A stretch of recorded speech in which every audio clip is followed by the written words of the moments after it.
প্রত্যেক ফরজ নামাজের পরে যে আয়াতুল কুরসি পড়বে তার জান্নাতে যাওয়ার ক্ষেত্রে আর কোনো বাধা থাকে না। একটা জিনিস থাকে, সেটা হচ্ছে মৃত্যু।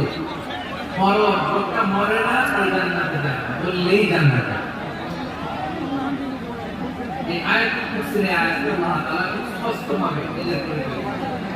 আবার সূরাতুল ইখলাসের ভিতরে আল্লাহ তাআলা খুব চমৎকার ভঙ্গিমায় নিজের পরিচয় দিয়েছেন। অনুরূপভাবে সূরা হাশরের শেষ আয়াতের আল্লাহ তাআলা খুব চমৎকারভাবে নিজের পরিচয় তুলে ধরেছেন। আওয়াজ করে পড়ুন সুবহানাল্লাহ। সূরা হাশরের শেষ আয়াতের তাফসীর আছে। আসুন আমরা আমাদের রবকে চিনি না।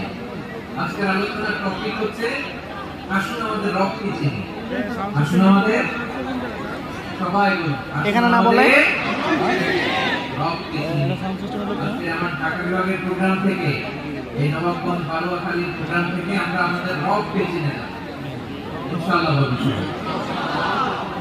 আসলে শেষ দিনে একটা বিশেষ ফজিলত আছে, এটা আপনারা পড়বেন। কি ফজিলত? বিশেষ মান ক্বালা حين يصبح ثلاث مرات أعوذ بالله السميع العليم من الشيطان الرجيم ثم قرأ 3 آيات من آخر سورة الحشر وقال الله به 70,000 ملك يصلون عليه وإن مات في ذلك اليوم مات شهيدا.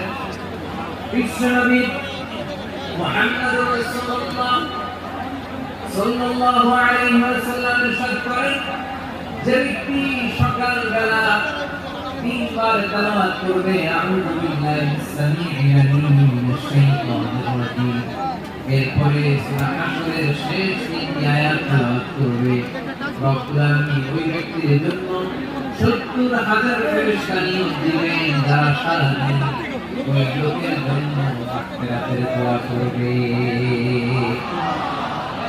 শুধু এখানেই শেষ না, বিশ্বনবী বললেন وَإِنْ مَاتَ فِي ذَلِكَ الْيَوْمِ مَاتَ شَهِيدًا, ওই দিন যদি ওই ব্যক্তিটা ইন্তেকাল করে শহীদ হয়ে কিয়ামতের দিন আল্লাহর সামনে দাঁড়াবে।